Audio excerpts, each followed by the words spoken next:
Salmo de número 7. Salmo de número 7.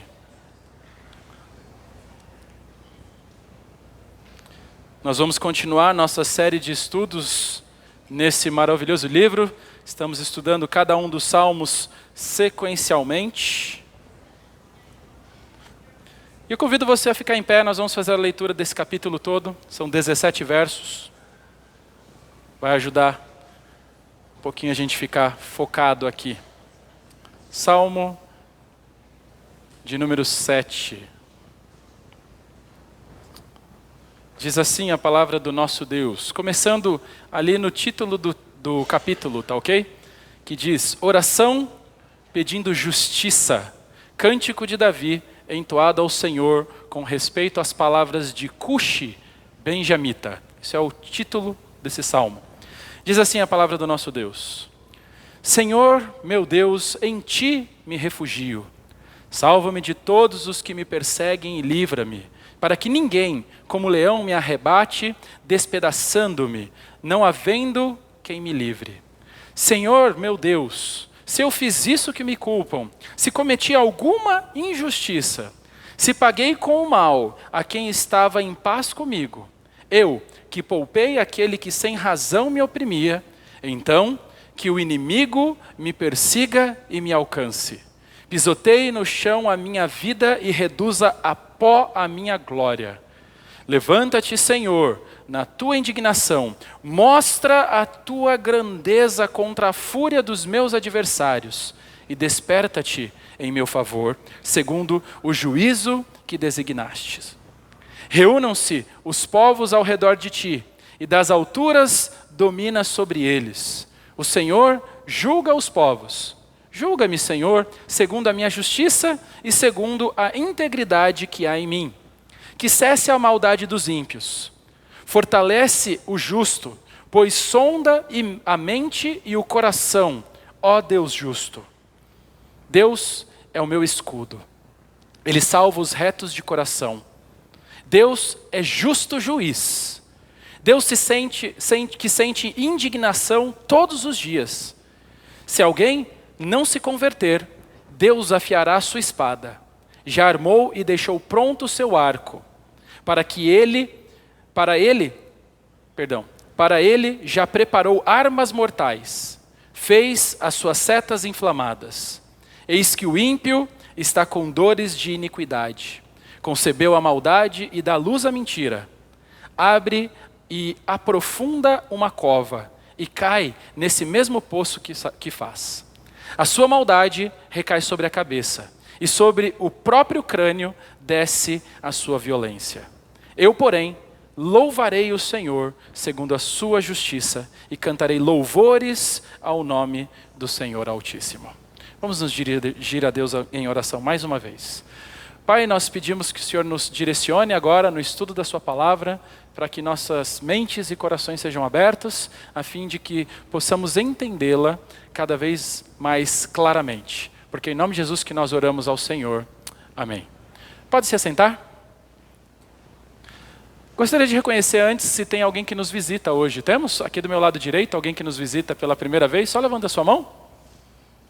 Pelo menos não reconheço. Aqui no meu lado esquerdo tem alguém que nos visita pela primeira vez? Também não? Ok. Eu sei que você já veio outras vezes, né? Então agradeço mais uma vez a presença, tá? Ok. Vamos continuar então, meus irmãos, o nosso estudo. E a verdade que eu gostaria que vocês saíssem daqui, lembrando nessa noite, é a seguinte. A verdade que resume o nosso estudo nessa noite é a seguinte. Mesmo que pareça que o mal está triunfando e nos esmagando neste mundo, mesmo que pareça que é o fim, Deus não permitirá que sua igreja seja destruída. Amém? Vamos ler todos juntos? Mesmo que pareça que o mal está triunfando e nos esmagando neste mundo, mesmo que pareça que é o fim, Deus não permitirá que sua igreja seja destruída. Irmãos, a igreja de Cristo sempre esteve sob ataque. E nos nossos dias não é diferente. A fé cristã, ela tem sido confrontada, questionada e ridicularizada por muitos. Sempre foi assim e continua sendo assim nos nossos dias. Obviamente que dizemos que a igreja está sendo atacada, quando nós dizemos isso, nós estamos dizendo que os crentes estão sendo atacados. Porque a igreja, ela é a união dos crentes. Essa daqui é a experiência de Davi quando nós chegamos no Salmo de número 7. Davi, ele está sob ataque. Você deve se lembrar que há um grande exército cercando com a intenção de tomar o seu reino. E enquanto ele está nessa situação, Davi se vê obrigado a fugir secretamente de Jerusalém. Irmãos, humanamente falando, a experiência de Davi aqui é desesperançosa. Porque ele está numa situação sem escapatória. Parece pouco provável que Davi vai sair dessa situação vivo. A lógica aponta para que dentro de poucos dias, Davi será decretado um homem morto. Mas há um ponto importante a ser destacado nessa história, irmãos. Nos dias de Davi, já haviam centenas de civilizações ao redor da terra. Mas havia somente uma nação onde Deus estava agindo. E Davi era o líder dessa nação. Ele era o líder escolhido e ungido por Deus para ser o representante dessa nação. De modo, irmãos, que se Davi morresse, quem assumiria o seu lugar seria o ímpio Absalão. Isso poria fim à adoração ao Deus verdadeiro no mundo, porque Absalão, ao assumir a liderança do povo, ele não conduziria mais a nação de Israel nos caminhos do Senhor, afastariam. Podemos dizer então aqui, irmãos, que Davi era um representante daquilo que a igreja é também representada. Davi representa aqueles que adoram a Deus. Aqueles que adoram ao Senhor através da pessoa do Senhor Jesus Cristo. Em dias tão terríveis como aqueles, muitas vezes, assim também nos nossos dias, nós temos a impressão que a fé cristã, ela não resistirá aos ataques que tem sofrido. Davi se sentia assim, encurralado, desesperançoso, achando que talvez, ao morrer, o que seria do nome de Deus na terra? E nós vivemos em dias assim, irmãos. Dias nos quais nós nos perguntamos, o que será da fé cristã na próxima geração? Será que a adoração a Deus neste mundo sobreviverá por mais uma geração? Davi, ele está experimentando essa mesma preocupação. Agora, para piorar, enquanto ele caminhava pelos arredores de Jerusalém, ele é insultado e amaldiçoado por um homem chamado Simei. É esse o contexto desse salmo que ele está escrevendo aqui. Esse homem aparece do nada e ele começa a insultar, começa a atirar pedras de Davi, enquanto Davi caminha com sua tropa. Esse episódio na vida de Davi exemplifica muito bem a experiência da igreja cristã nos nossos dias. Muitas pessoas não poupam palavras para criticar a igreja de Deus. Muitas pessoas não têm o mínimo de respeito por Deus, não têm o mínimo de temor por Deus. Pelo contrário, elas zombam, elas atacam, elas tacam pedras na igreja do Deus vivo. Como você acha que os guerreiros de Davi reagiram a esse ataque? Quando Davi estava sendo atacado, os guerreiros de Davi, os soldados, um principalmente chamado Absai, disse o seguinte: por que esse cão morto amaldiçoaria meu senhor, o rei? Deixe que eu vá até lá e corte a cabeça dele. Irmãos, essa é a reação natural nossa. Diante de ataques, diante de injúrias, diante de zombarias, muitas vezes nós cristãos queremos reagir com força total. Nós queremos revidar os ataques injustos, fazendo justiça com as próprias mãos. Davi entendia que existe um caminho melhor. Sabe qual é o caminho? O caminho de Deus. Olha qual é a reação que Davi tem a esse ataque. Diz assim: mas o rei disse: que tenho eu a ver com vocês, filho de Zeruia? Deixem que amaldiçoe. Pois se o Senhor lhe disse: amaldiçoe Davi, quem poderia perguntar: por que você está fazendo isso? E no versículo 11: e Davi disse a Absai e a todos os seus servos: se o meu próprio filho quer me matar, que quer dizer esse benjamita? Deixe-no em paz, que amaldiçoe, pois o Senhor lhe ordenou. E ele fala no verso 12: talvez o Senhor olhe para a minha aflição e o Senhor reverta em bênção a maldição que ele está proferindo no dia de hoje. Irmãos, nós temos muito o que aprender com a reação de Davi aqui. A igreja de Deus tem muito o que aprender com a reação de Davi aqui. Ao invés de reagir aos ataques que muitas vezes nós recebemos, ainda nos dias de hoje, a igreja de Deus é atacada. O que Davi faz aqui, irmãos? Davi, ele compõe um salmo. Este salmo, o salmo de número 7. E o título do salmo nos diz que esse salmo é um salmo de Davi, que Davi cantou ao Senhor sobre Cuxi, aquele que era um benjamita. Irmãos, num momento de tensão, num momento de ataque, sabe o que Davi fez? Ele procurou um lugar tranquilo, onde ele se retirou do olho do furacão, e ele foi escrever esse salmo, e depois ele cantou esse salmo a Deus em oração. Foi isso que Davi fez quando ele estava sendo atacado. É isso que nós devemos fazer quando estivermos sendo atacados. Este salmo, irmãos, é muito rico. E nós vamos dividir, nós vamos observar nele 6 quadros, 6 figuras aqui. O salmista, ele nos apresenta 6 imagens rápidas e sequenciais, e depois ele termina o salmo fazendo uma promessa. E o primeiro quadro é apresentado para nós no versículo 1 e no versículo 2. O quadro de um ataque cruel. Leia comigo o versículo 1 e 2, olha o que o salmista vai dizer. Ele diz assim: em ti me refugio, Senhor meu Deus, salva-me dos que me perseguem e livra-me. Do contrário, o que vai acontecer? Eles me atacarão como leões e me despedaçarão sem que ninguém me resgate.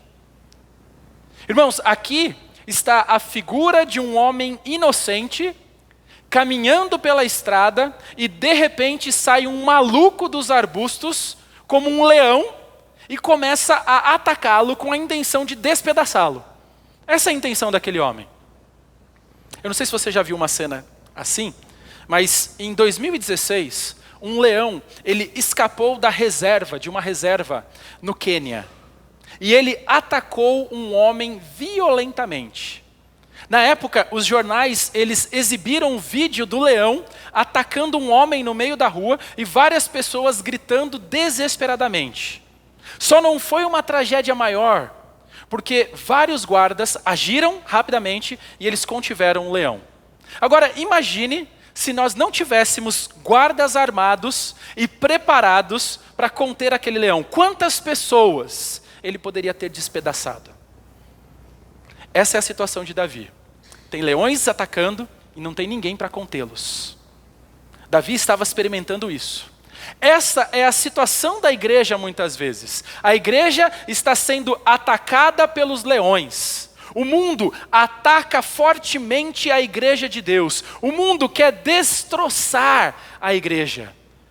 Eu não sei quantos de vocês viram nas redes sociais circulando essa semana vídeos de mulheres norte-americanas jogando futebol com a Bíblia.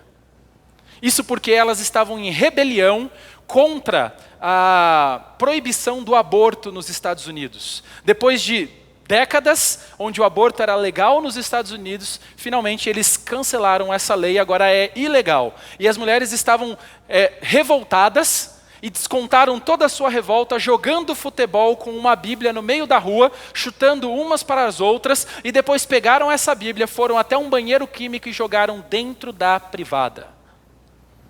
Irmãos, o mundo é hostil às coisas de Deus. O mundo, se pudesse, faria da igreja em pedaços. Será que nós temos alguma chance de sobreviver a esses ataques? Bem, Davi entendeu que Deus é o único que pode nos ajudar em situações assim. Davi, ele entendeu que somente Deus pode reverter situações impossíveis. Davi sabia que para Deus não há impossível. Nessa noite, irmãos, eu quero que você se lembre dessa verdade, tá bom? Não há impossíveis para Deus.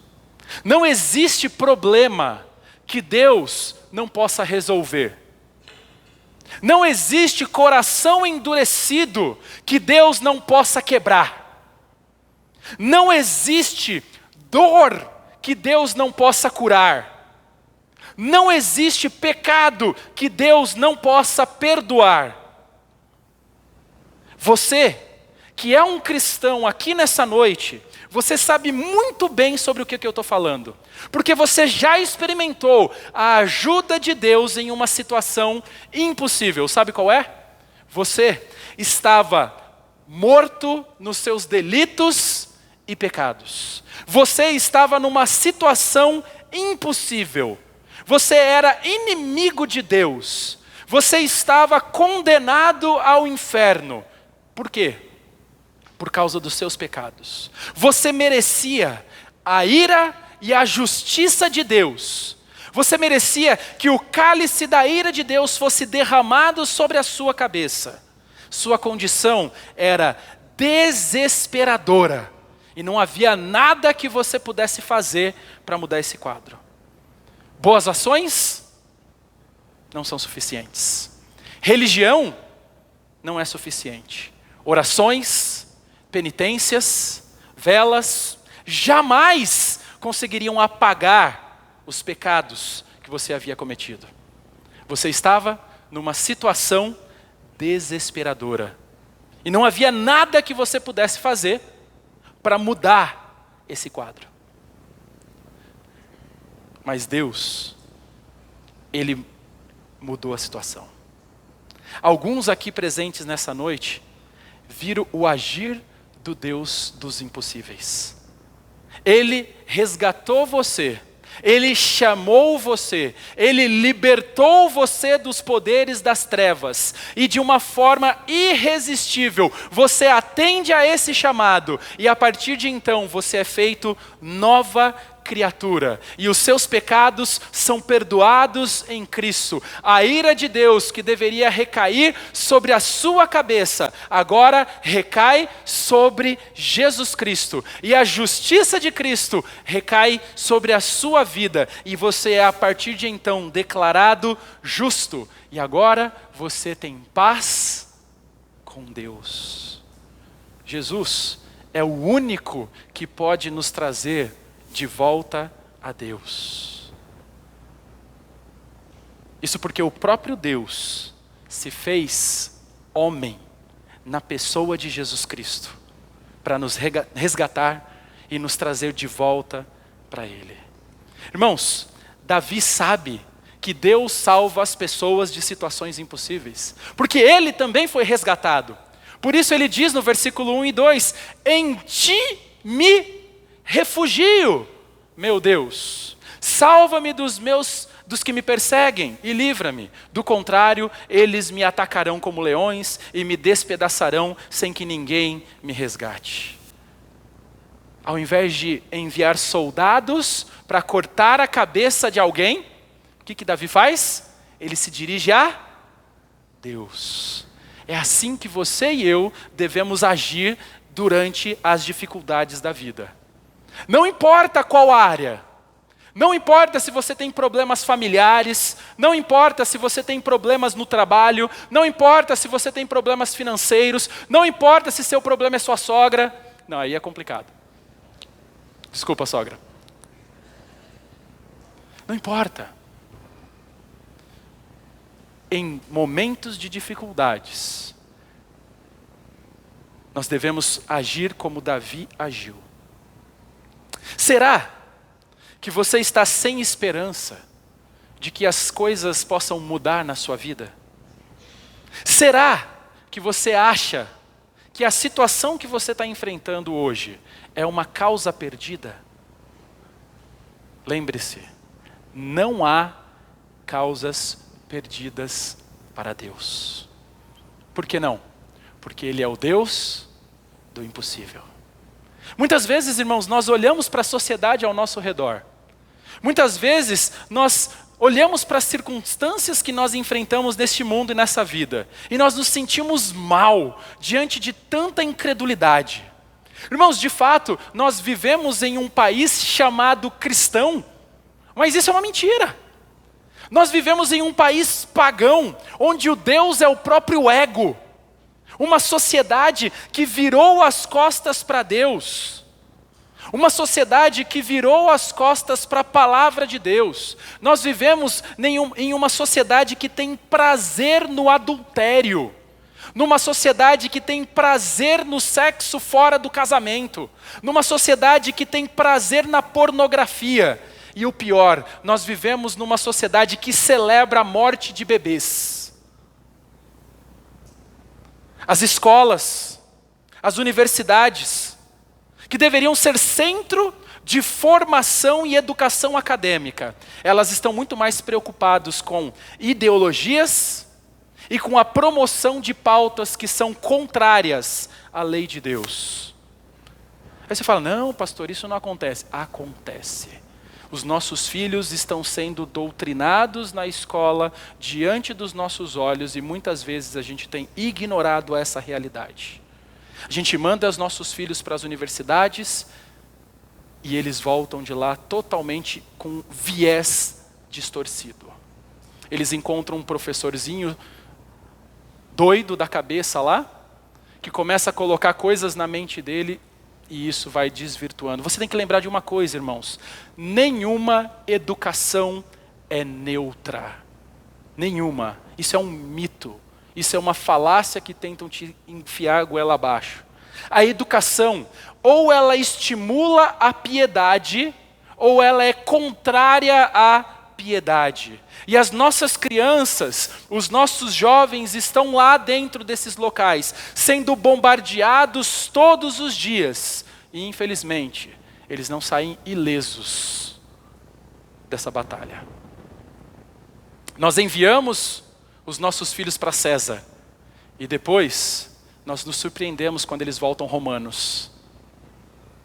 Você terceiriza a educação deles.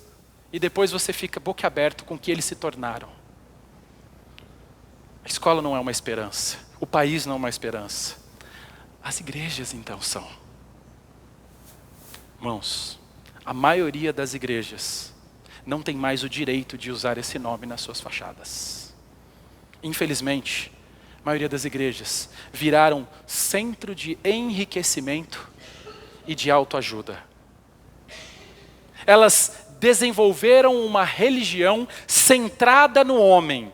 Elas estão abrindo mão das verdades da palavra de Deus para atrair as multidões. Então, irmãos, diante de tudo isso, eu pergunto, é possível ter esperança? É possível que a igreja de Deus sobreviva diante desse cenário? E a resposta é sim. Mas Deus terá que intervir nesse cenário, que para nós parece impossível. Então esse é o primeiro quadro que o salmista pinta para nós aqui. O quadro de um ataque cruel. O segundo quadro é apresentado para nós no versículo 3 a 5, que é o quadro de um tribunal silencioso. Lembre-se, irmãos, que aqui nós temos Simei, no alto de um monte, jogando pedras, insultando Davi, dizendo que Davi é merecedor de todo o sofrimento que ele está passando. Eu não estou me aprofundando tanto no contexto, porque o pastor Rudy pregou recentemente sobre isso, eu sei que a mente de vocês está fresca ainda sobre esse tópico, tá? Mas diante dessa situação, irmãos, Davi se sente como num tribunal, onde todos os tipos de acusações estão sendo lançadas contra ele. E agora, irmãos, chega o momento de Davi se colocar em pé e se defender. E Davi se levanta aqui nesse tribunal imaginário. E ele, ao se levantar, todo o tribunal faz silêncio. Mas o interessante é que o texto nos mostra que Davi não se dirige aos seus acusadores. Davi se dirige diretamente ao juiz. Sabe por que ele faz isso? Porque o juiz conhece exatamente o que aconteceu no caso que ele está sendo acusado. O juiz sabe as palavras que foram ditas. O juiz sabe o comportamento que foi adotado. O juiz sabe até mesmo os pensamentos de todos os envolvidos naquela ação. Por isso, Davi não vê a necessidade de responder aos seus acusadores. Afinal de contas, não são eles que decretarão o seu veredito. Quem é que decreta o veredito? O juiz. Então, Davi dirige-se ao juiz, porque ele sabe que naquele tribunal, o juiz que julga naquele tribunal sabe de toda a verdade da qual ele está sendo acusado. E Davi está sendo acusado de quê? De estar sofrendo justamente, de o seu filho está tentando tomar o seu lugar, porque um dia ele tomou o lugar de Saul. Esse Cuxi, ou Simei, esse benjamita, é da mesma tribo que Saul. Então, sem dúvida, eles ficaram muito ressentidos com a saída de Saul, porque isso fez com que eles perdessem muitos privilégios. E eles começaram a atacar Davi, falando, olha lá, você está sofrendo agora por causa disso. E Davi vem e ele diz o seguinte, no verso 3 a 5. Ele não responde os seus acusadores. Ele se dirige ao juiz que sabe da verdade. E ele fala assim no versículo 3. Senhor, meu Deus, se eu fiz isso de que me culpam, se cometi alguma injustiça, se paguei com o mal a quem estava em paz comigo, eu que poupei aquele que sem razão me oprimia. Quando ele fez isso? Você se lembra algumas vezes quando Davi poderia ter matado Saul e mesmo assim ele falou, não vou tocá-lo. E versículo 5. Então, se for verdade que eu agi com injustiça, que o inimigo me persiga e me alcance, pisoteie no chão a minha vida e reduza a pó a minha glória. Para falar isso tem que ter muita certeza de que não é culpado. Davi não vê necessidade de responder nenhuma das terríveis acusações que recebeu. Em vez disso, ele se dirige a Deus. Sabe o que eu tenho aprendido na minha vida? Sabe o que eu tenho aprendido exercendo o ministério pastoral há 12 anos? Todo aquele que está na frente vai ser chutado por trás. E muitas vezes isso acontece na nossa vida e no ministério pastoral isso não fica ausente.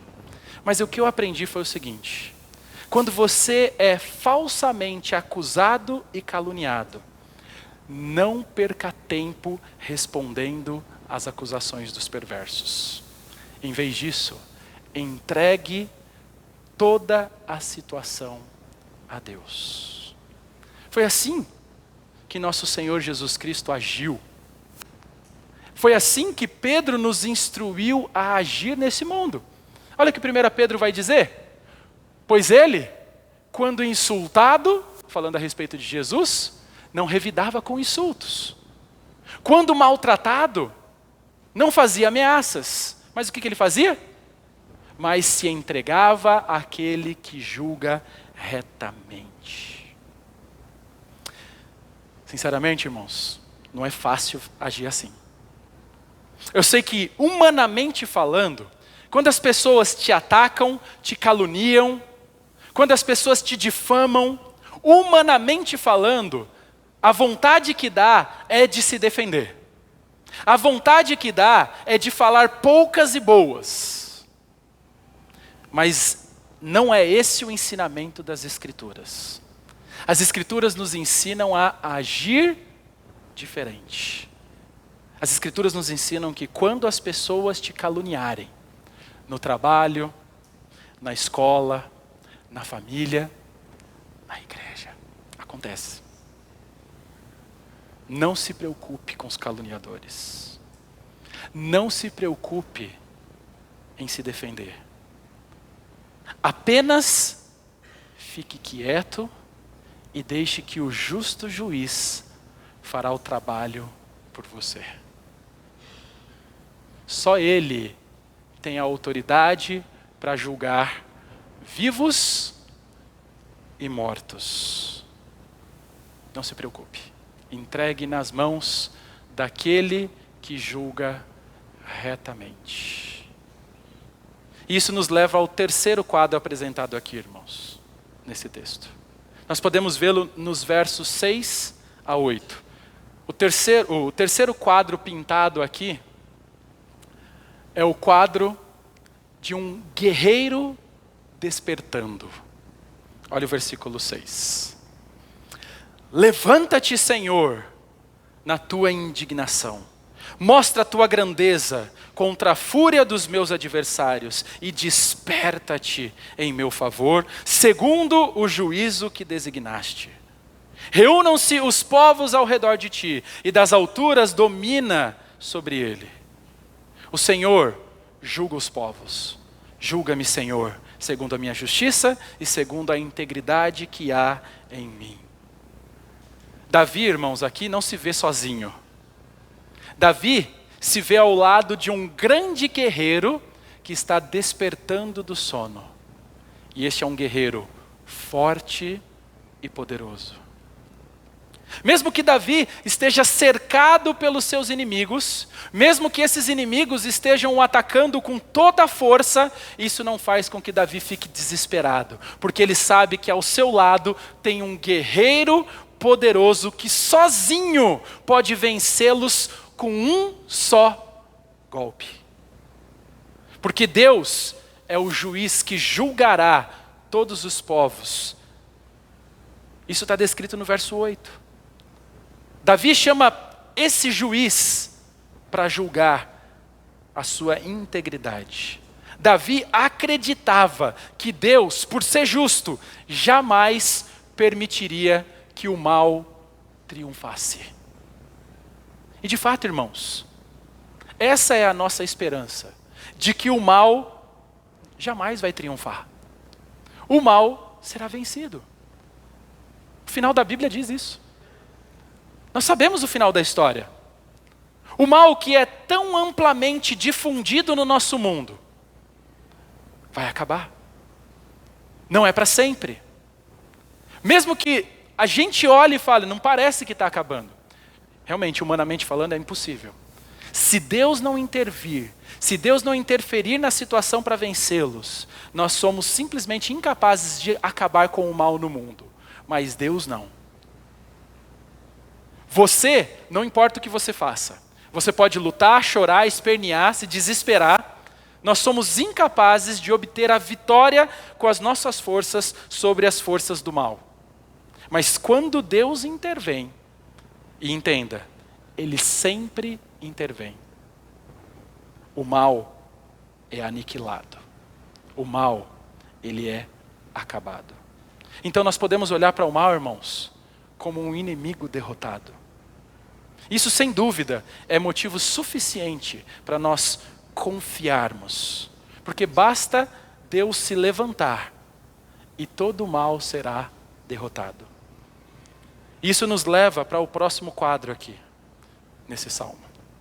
O próximo quadro que o salmista pinta para nós é o de um joalheiro honesto. Um joalheiro honesto. No versículo 9 e no versículo 10. Antes de lermos, quantas vezes nós já não ouvimos notícias de que foi localizado ouro numa determinada região? Tem uma série que passa no Discovery Channel que é Febre do Ouro. Eu gosto de assisti-la. As pessoas descobrem que tem ouro numa determinada região, não importa o quão distante é, o quão difícil é o acesso, eles chegam lá com todos os maquinários e está começando a acabar a pilha do meu microfone, eu acho que está começando a chiar. Então, eles chegam lá com todo esse maquinário, com todos os equipamentos necessários para extrair ouro. E não foi 1 ou 2 episódios onde, ao chegar lá, depois de uma longa viagem, de todo o trabalho, tiraram uma amostra, leva aquela amostra para análise e foi descoberto que aquilo, na verdade, aquele metal não era ouro verdadeiramente. É aquilo que nós chamamos de ouro de tolo, sabe? Que parece que é ouro, mas não é. Muitas vezes isso acontece. Davi nos apresenta aqui, irmãos, nos versos 9 e 10, a figura de um justo juiz que sonda e testa os corações. No processo de descobrir se é ouro ou não, há a necessidade de submeter aquele metal, aquela substância a altas temperaturas, e também há a necessidade de colocar esse metal, muitas vezes talvez sendo espancados com batidas de ferro e tudo mais, para que se descubra se é ouro ou não. Deixa eu desligar isso aqui que ele está começando.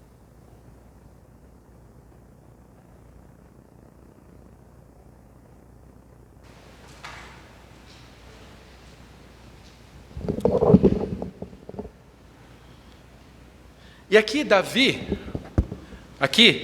vai pintar a figura de Deus como sendo esse joalheiro. Um joalheiro que olha para o ouro, para o metal e sabe se aquele é ouro verdadeiro ou não. Olha o que ele diz lá no versículo 9 e 10. Ele fala assim, que cesse a maldade dos ímpios, fortalece o justo, pois sondas a mente e o coração, ó Deus justo. Deus é o meu escudo, Ele salva os retos de coração. Aqui, irmãos, nós vemos sendo descrito para nós um joalheiro em ação. O que o joalheiro faz? Ele pega o ouro, ou pelo menos aquela substância que deveria ser ouro, que supostamente é ouro, e ele começa a submeter aquela substância a vários testes. Já vou usar isso aqui mesmo. Submete aquela substância a vários testes, para quê? Com o fim de descobrir se aquilo é ouro ou não. Então ele golpeia, ele submete a altas temperaturas para verificar se é ouro verdadeiramente. O objetivo é só descobrir a verdade sobre aquele metal. Conforme o relato de Davi aqui, irmãos, isso não é algo que Deus fará no futuro. Deus está fazendo hoje. Deus permite que nós passemos por dificuldades, lutas, muitas vezes, porque Ele está provando aqueles que reluzem muitas vezes dentro da igreja, mas não são ouro. O famoso ouro de tolo. Porque dentro da igreja tem muita gente que reluz, mas não é ouro. Aqueles que são ouro verdadeiramente, eles passam pela prova, eles passam pela temperatura alta, eles passam pelos martelados da vida, mas eles permanecem. E aqui é dito, irmãos, que esse joalheiro honesto que é Deus, ele sonda os corações, ele examina o coração do homem. Irmãos, Deus sabe a verdade do que está no seu coração. Ele examina o coração de cada homem aqui presente nessa noite, de cada mulher, de cada criança. Deus sabe o que passa na sua mente, Deus sabe os seus pensamentos, Deus ouve cada uma das suas palavras, Deus conhece tudo. E Ele sabe aqueles que são verdadeiramente ouro e aqueles que não são. Aqueles que estão aqui podem até enganar-nos, humanamente falando, mas não enganam a Deus. Por quê? Porque Deus sonda as mentes, os pensamentos, e Ele vê aquilo que todos nós somos incapazes de ver. Deus não pode ser enganado. E esse é o quadro que Ele está pintando aqui, de um joalheiro justo. O quinto quadro que nós vemos aqui, que Ele vai pintar para nós, está no versículo 11 a 13, que é o quadro. Vocês têm que voltar lá o mouse, porque senão eu não consigo passar o próximo tópico. O quadro de um arqueiro irado, um arqueiro irado. Olha o que diz versículo 11 a 13 na sua Bíblia. Ele diz assim: Deus é justo juiz, Deus que sente indignação todos os dias. Se alguém não se converter, o que vai acontecer? Deus afiará a sua espada. Já armou e deixou pronto o quê? O seu arco. Para ele, já preparou armas mortais. Fez as suas setas inflamadas. Infelizmente, irmãos, muitas pessoas gostariam que esses versículos não estivessem na Bíblia. Muitos agem como se esses versículos não fossem presentes nas Escrituras. Muitos se apegam ao atributo do amor de Deus e se esquecem de versículos como esse. Muitas pessoas se negam a enxergar Deus como um Deus justo. E sem dúvida, pessoas assim estão perdidas, porque adoram um Deus que elas mesmas criaram, não o Deus que está descrito nas Escrituras. Porque o Deus descrito nas Escrituras é um Deus que está irado contra os ímpios todos os dias. E quem é esse ímpio aqui? O versículo 12 fala para nós: é aqueles que não se arrependem da sua maldade. Alguém que mesmo diante de todas as advertências, continua não dando ouvidos para Deus. Irmãos, Deus fala de muitas maneiras nos nossos dias. Deus pode usar circunstâncias da vida para falar conosco. Muitas vezes Deus usa uma doença para falar com a gente. Deus pode usar uma crise familiar para falar com a gente. Deus pode usar problemas financeiros para falar com a gente. Deus usa a criação para falar conosco. A palavra de Deus diz que declaram os céus a glória de Deus e toda a sua grandeza. Deus fala conosco também através da nossa consciência, porque foi implantado por Deus dentro de nós um senso de certo e errado, e nós sabemos quando estamos longe de Deus e rebeldes contra Ele. Mas principalmente, irmãos, Deus fala conosco através das Escrituras. E Deus continua chamando você ao arrependimento nessa noite. Mais uma vez, Deus está te chamando a reconciliar-se com Ele. E qual é o risco de você não ouvir esse chamado de Deus? Bom, o risco está aqui no versículo 12. Leia comigo. Ele vai dizer assim: se alguém não se converter, sabe o que vai acontecer? Deus afiará a sua espada. Já armou e deixou pronto o seu arco. Para ele já preparou armas mortais, fez as suas setas ou flechas inflamadas. Sim, Deus é amor, mas Deus também é justiça. E Ele está irado contra aqueles que não se arrependem dos seus pecados. E se você não se arrepender do seu pecado nessa noite, você beberá do cálice da ira de Deus. Você vai receber o juízo de Deus sobre a sua cabeça. Esse é o quinto quadro que o salmista vai pintar para nós. O último quadro que o salmista pinta é o quadro de uma armadilha frustrada. Olha o que diz versículo 14 a 16. Diz assim: sim, o perverso gera o mal, concebe o sofrimento e dá à luz a mentira. Abre e aprofunda uma cova e cai nesse mesmo poço que faz. A sua maldade recai sobre a sua cabeça e sobre o próprio crânio desce a sua violência. Irmãos, Davi está usando aqui uma figura muito comum às pessoas da sua época. Era comum naqueles dias os bandidos fazerem buracos na estrada e depois eles colocavam espinhos no fundo desse buraco, eles cobriam aquele buraco com galhos finos, eles jogavam folhas e uma pequena camada de terra. Essas eram as populares armadilhas que eram feitas. E depois de armar essas armadilhas, o criminoso ele ficava à espreita, muitas vezes a noite toda, esperando que alguém caísse naquele buraco para que ele pudesse atacar.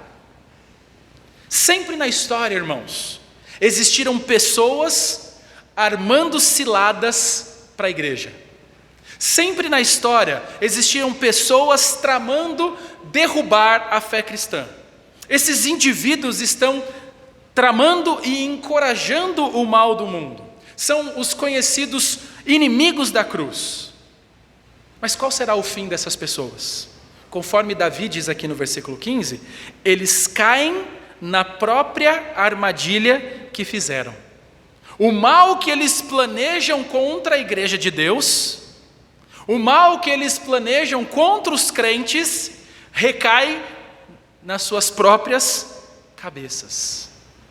Por isso que eu digo e afirmo nessa noite, por mais que pareça difícil, a igreja de Deus jamais será arruinada. Os ímpios, eles tentam armar ciladas contra a igreja de Deus, mas o próprio Deus cuida dela.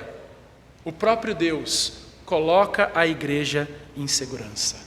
Por isso que Davi, após apresentar esses 6 quadros, ele termina o salmo com uma promessa no versículo 17. Este salmo termina com essa promessa. Olha o que diz verso 17. Eu, porém, louvarei o Senhor segundo a sua justiça, e cantarei louvores ao nome do Senhor Altíssimo. Davi está louvando a Deus aqui por 2 coisas, irmãos. Ele está louvando a Deus porque Deus é justo e porque Deus é altíssimo. É como se Davi estivesse levantando as mãos para os céus e louvando a Deus, porque Deus é poderoso e justo. Agora, nós entendemos por que a igreja sempre tem sido atacada na história e nunca foi totalmente destruída. Porque, mesmo diante dos ataques mais cruéis que a igreja já sofreu na história, e ainda vai sofrer, Deus, em sua justiça e no seu poder, tem preservado e livrado a igreja dos ataques ferozes dos leões. Então nós podemos concluir aqui no Salmo 7 que Davi está diante de um tribunal silencioso onde ele pede para falar com o juiz. Ele se afasta dos seus acusadores, ele ignora o que aqueles acusadores dizem contra ele, porque ele confia que o juiz daquele tribunal sabe de todas as coisas, ele sabe que aquele juiz julga todas as causas com justiça, mas além disso, ele sabe que aquele juiz também é poderoso para destruir os seus acusadores, para destruir os seus inimigos. Ele sabe que, como um guerreiro que está à espera para atacar, um dia esse juiz muda de figura, se torna um arqueiro irado e ele vai, com um só golpe, exercer juízo sobre a terra. Davi sabe que certamente o ímpio será punido e o justo será preservado. Irmãos, a igreja de Deus sobreviverá. E nós sabemos disso, porque mesmo que pareça que o mal está triunfando e nos esmagando neste mundo, mesmo que pareça que é o fim, Deus não permitirá que a sua igreja seja destruída. Toda dificuldade, todo sofrimento, toda dor, na verdade, são instrumentos que Deus usa para purificar o seu povo. Lembra? Deus é o joalheiro honesto. Ele sabe que na igreja tem muitos que reluzem, mas não são ouro. Ele sabe que esses, diante do teste das dificuldades, eles vão embora. Deus sabe que esses não permanecem. Por isso que ele manda o juízo. Mas os justos, aqueles que verdadeiramente amam ao Senhor, esses permanecem. Eu te convido nessa noite a pertencer a esse povo que jamais será destruído. Eu te convido a se arrepender do seu pecado e ir a Jesus. Caso você não faça isso, um dia você se encontrará com a figura do arqueiro irado descrito no versículo 11 e 13. Crente, o mal nunca irá triunfar. Por isso nós não devemos revidar aos ataques que nós recebemos injustamente. Nós devemos confiar em Deus. Por quê? Porque Ele sabe de todas as coisas. Entregue tudo nas mãos dEle. O que cabe a nós fazer, irmãos? Bom, Davi nos ensina aqui duas coisas. Uma coisa. Diante dos ataques dos ímpios, ore ao Senhor. Foi isso que Davi fez. Este salmo inteiro aqui é uma oração de Davi. A oração da igreja será a prova de que Deus garante a sua sobrevivência. Porque ela não está tentando se autopreservar. Ela confia que é Deus que a preserva. Amém?